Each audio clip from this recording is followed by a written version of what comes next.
Epione pain management and regenerative centre. ఇక మీ నొప్పులు శాశ్వతం కావు. లోక్సభ ఎన్నికల్లో సంజయ్ని విజయం కోసం నరేంద్రుడు రాజన్న దర్శనానికి వస్తున్నాడు. ఆ తర్వాత జరిగే బహిరంగ సభలో పాల్గొంటారు. ఎట్లా కొనసాగుతుంది మోడీ సభ పర్యటన వివరాలు, లోక్సభలో ఎట్లా దూసుకెళ్తున్నారు, మనతో మాట్లాడడానికి బీజేపీ జాతీయ ప్రధాన కార్యదర్శి, కరీంనగర్ ఎంపీ అభ్యర్థి మనతో ఉన్నారు. సంజయ్ ఉన్నారు. చెప్పండి, మోడీ సాక్షాత్తు మీకోసం వస్తున్నారు. వేములవాడ రాజన్నకి మొదటిసారిగా వచ్చిన ప్రధానమంత్రిగా చరిత్రలకు ఎక్కుతున్నారు. ఎట్లా చూడొచ్చు అంటారు, మీరు ఎట్లా ఫీల్ అవుతారు? గతంలో ఏ పార్టీలు కూడా వేములవాడకు స్వామివారి దర్శనానికి ప్రధానమంత్రి తీసుకొచ్చే ప్రయత్నం ఎవరు చేయలేదు. వాళ్ళు మేము బాగుండాలి, మా కుటుంబం బాగుండాలని చెప్పి కోరుకున్నారు తప్ప ఇటువంటి ప్రయత్నం చేయలేదు.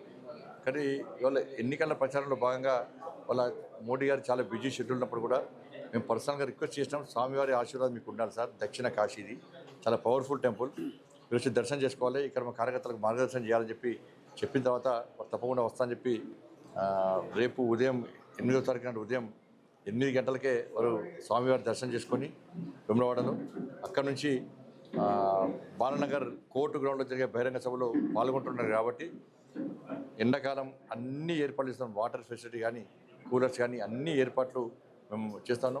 పెద్ద ఎత్తున కార్యకర్తలు ప్రజలు స్వచ్ఛందంగా వచ్చే అవకాశాన్ని బట్టి ఆ స్థాయిలో ఏర్పాట్లు చేస్తా ఉన్నాం. చేరికలు కొనసాగుతున్నాయి ఒకవైపు, మరొక వైపు మీరు సభలు బహిరంగ సమావేశాల్లో పాల్గొంటూ షెడ్యూల్ అంతా కూడా బిజీగా గడుపుతున్నారు. లోక్సభకి ఎన్నికలకి చాలా దగ్గర సమయం ఉంది. ఎట్లా కోఆర్డినేట్ చేస్తున్నారు? తప్పకుండా అనేక మంది మాకు అనుభవం ఉన్న కార్యకర్తలు తెలంగాణ రాష్ట్రంలో ఎక్కడ ఎన్నికలు ఉన్నా చాలామంది ఇక్కడి నుంచి పోయి సమయం ఇచ్చి పనిచేసిన వాళ్ళు, కాబట్టి వాళ్ళకి అనుభవం ఉంది. ప్లస్ మా కార్యకర్తలకు కష్టపడేటువంటి మన ఆలోచన ఉంది, అనుభవం ఉంది. కాబట్టి కార్యకర్తలందరూ పోలింగ్ బూత్ల వారిగా మాకు ఆల్రెడీ కమిటీస్ ఉన్నాయి. కాబట్టి ప్రతి ఇంటికి కనీసం 6 సార్లు తిరగాలని చెప్పి మొదటిని ప్లాన్ చేసుకున్నాం. కాబట్టి ఇలా మొదటి నుంచి కూడా ఇప్పటికీ 3 సార్లు పూర్తయింది. ఇంకా 2 సార్లు మేము ప్రతి ఇంటికి తిరగాలని చెప్పి ప్రయత్నం చేస్తున్నాం. రేపు మోడీ గారి బహిరంగ సభ తర్వాత కూడా తిరిగే ప్రయత్నం చేస్తున్నాం. అంటే మేము చేసినటువంటి అభివృద్ధి, మోడీ గారిని ఎందుకు ప్రధానమంత్రి చేయాలి, ఇలా మాకు ఎందుకు ఓటేయాలి అనేటువంటి ఆలోచనతో ఇలా తిరిగే ప్రయత్నం చేస్తున్నాం. కాబట్టి ప్రజల నుంచి మంచి స్పందన ఉన్నది. ప్రజలందరూ కోరుకునేది మోడీ గారు ప్రధానమంత్రి కావాల్సిందే, చేసి తీరాల్సిందే అని చెప్పి ప్రజలు ఆలోచిస్తున్నారు. కాబట్టి వాళ్ళ ప్రజలు మాకు పూర్తి మద్దతు చెప్తున్నారు. వాళ్ళ ఆశీర్వాదంతో తప్పకుండా భారీ మెజార్టీతో గెలుతామన్న నమ్మకం మాకు ఏర్పడింది. కరీంనగర్ లోక్సభ పరిధిలో మీ ప్రత్యర్థిగా ఉన్న కాంగ్రెస్ అభ్యర్థి గత ఎన్నికల సమయంలో తాలిబొట్టు అమ్మి నేను నామినేషన్ వేసిన అన్నటువంటి సంజయ్ కుమార్కి 1000 కోట్ల ఆస్తులు ఎక్కడి అని ఆరోపణలు చేస్తున్నాను. ఆయనకు సిగ్గు లజ్జ ఉంటే రావాలి, ఆయన ఉంటే రావాలి. ఇష్టమైన ఆరోపణలు చేస్తే ప్రజలు ఉరికిచ్చి కొడతారు. ఇన్ని రోజులు ఏడో వీకెండు మరి నీ ప్రభుత్వం ఉంది కదా, విచారణ చేయి నీ దమ్ముంటే, లేకుంటే నాకు చేత కాదు, నన్ను ఇట్నే అప్పుడప్పుడు మొరుగుతా అని జోకర్ లెక్క చూస్తారు కదా. కాంగ్రెస్ పార్టీ అభ్యర్థిని జోకర్ లెక్క చూస్తున్నారు. ఆయన మహిళల గురించి మాట్లాడితే నాకు 3 పిల్లలు, 3 మహిళలే, నాకు మా భార్య మహిళనే, మా అన్న బిడ్డలు మహిళలు గిదా. అసలు నువ్వేం చేసినావు చెప్పరాదు. ఇప్పుడు నా మీద ఆరోపణ చేసినావు, నువ్వు విచారణ చేయి. కూడా ఒక ప్రకటన చేసిండు, సిబిఐ విచారణకి అంటే నేనేమంటున్నా అంటే, ఎవరు ఆరోపణ చేసినా కూడా, ఈ ఫాల్స్ ఆరోపణలు ఎవరు చేసినా కూడా మీరు సిబిఐకి లెక్క రాయండి, నేను కూడా వస్తా. లేకుంటే ఇక్కడ మీ ప్రభుత్వం ఉంది కదా, సిట్టింగ్ జడ్జికి లెక్క రాయండి, విచారణ జరపండి. ఎవరోడు అక్రమంగా సంపాదించాడు, ఎవరు ఆస్తుపాస్తులు ఏంది, ఎవరి బినామీ ఆస్తులు ఏంది, అన్నిటికీ మీరు సిద్ధమైతే రండి మీరు. లేకుంటే అన్నీ మూసుకొని ఇంట్లో వండాలి. అసలు నీకు ఎందుకు కొట్టాలి చెప్పాలి? కాంగ్రెస్ పార్టీ నీకు ఎందుకు కొట్టాలి? నువ్వు ఎవరు అసలు? కౌన్ కిస్కా కానీ నీకు ఎందుకు కొట్టాలి? నిన్ను ఎవరైనా గుర్తుపడతారా? టవర్ సర్కిల్లో పడితే నిన్ను ఎవరైనా ఒక్కరైనా కనీసం గుర్తుపడతారా? అక్కడ ఒక ఆటో కార్మికుడు గుర్తుపడతాడా, ఒక రిక్షా కార్మికుడు గుర్తుపడతాడా, ఒక షాప్ వ్యాపారస్తుడు గుర్తుపడతాడా, ఒక కస్టమర్ గుర్తుపడతాడా? నేను ఎవరు గుర్తుపడతారు? నేను ఎవరు గుర్తుపడ్డారు? నువ్వు కరీంనగర్ గురించి ఈరోజు ఈరోజు పట్టించుకోలే. ఒక ఉద్యమం చేసినోని కాదు, ఎన్నికలప్పుడు వర్షం పడితే ఉసిరిలు వచ్చినట్టు అప్పుడప్పుడు అంతమంది ఎప్పుడూ వచ్చినట, ఎన్నికలప్పుడుతో టక్కన నామినేషన్ వేస్తాడు, పీక్తారు అయిపోయి మళ్ళీ ఆడియా. అంటే దానికోసమా ప్రజలు ఓట్లేసేది? నువ్వు సంపాదించిన ఆస్తులు వచ్చి ఎన్నికలు ఖర్చు పెడతారా నీకు ఓట్లేసేది? మళ్ళీ చేస్తున్నావు, మళ్ళీ కోట్ల రూపాయలు ఖర్చు పెట్టి గెలవాలని ప్రయత్నం. నీది 3వ ప్లేస్ రాసి పెట్టుకుని, నీది 3వ ప్లేసు. 2వ ప్లేస్ కోసం మీరు ఇద్దరు కొట్లాడుతున్నారు. కానీ నీకు ఎందుకు కొట్టేస్తారు? నేను ఎన్ని కేసులు ఉన్నాయి చెప్పరాదు? ప్రజలకు సమస్యలు కొట్లాడే కేసులు ఎన్ని మీద నువ్వు ఎన్నిసార్లు చేరుకొని చెప్పరాదు? సరే వేరే కేసులో వేరే వస్తున్నా తెలియదు. మరి రేవంత్ రెడ్డి రాష్ట్ర ముఖ్యమంత్రి టీపీసీసీ అధ్యక్షుని హోదాలో పలు బహిరంగ సమావేశాల్లో పాల్గొన్న ప్రతిసారి ఆయన ఒక సింబల్ తీసుకుంటున్నారు. తెలంగాణకి కేంద్ర ప్రభుత్వం ఇచ్చింది గాడిద గుడ్డు అని ఆ గుడ్డును ప్రదర్శిస్తున్నారు. ఇప్పుడు మీరే సింబల్ అంటారు కదా, కాంగ్రెస్ ప్రజలందరూ ఆశ్చర్యపోతున్నారు. ఇప్పుడు కాంగ్రెస్ పార్టీది భస్మాసుర వస్తామా గాడిది గుడ్డు సింబల్ అని చెప్పండి. రేపు బ్యాలెట్లో అదే వస్తారు. బ్యాలెట్లో గాడిది గుడ్డు కనబడుతున్నా ఓటేస్తారు ప్రజలు, లేకుంటే ఓటేరారు.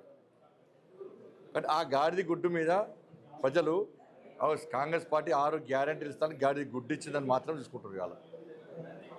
కానీ ఫస్ట్ 6 గ్యారెంటీల మీద చర్చ జరగాలి. 2,500 రూపాయలు ఇచ్చిరా, 4,000 రూపాయలు మహిళలకి ఆసరా పెన్షన్ ఇచ్చిరా, 15,000 రూపాయలు రైతు భరోసా ఇచ్చిరా, 12,000 రూపాయలు రైతు కూరలకు ఇచ్చిరా, తులం బంగారం ఇచ్చిరా, 2 లక్షల రుణమాఫీ ఇచ్చిరా, 500 బోనస్ ఇచ్చిరా, కటింగ్స్ లేకుండా పంట కొన్నారా, 5 లక్షల రూపాయలు ఇల్లు జాగ్రత్తలోకి ఇచ్చిరా, అన్నిటి మీద ఇలా ఫీజు రీయింబర్స్మెంట్ బకాయిలు ఇచ్చిరా, ఆరోగ్యశ్రీ బకాయిలు ఇచ్చిరా, ఇవన్నిటి మీద ప్రజలు చర్చించుకుంటున్నారు. కాబట్టి మెజార్టీ సీట్లు సాధించబోతున్న భయపడే ఇవాళ రాష్ట్ర ముఖ్యమంత్రి స్థాయి వ్యక్తి కూడా దిగజారి కింది స్థాయి వరకు కూడా అందరూ కూడా ఈ విధంగా వివరించే ప్రయత్నం చేస్తున్నారు. కాబట్టి కాంగ్రెస్ పార్టీకి నెక్స్ట్ గదే గాడి గుడ్డే మిగులుతున్న విషయం వాళ్ళకి తెలుస్తుంది.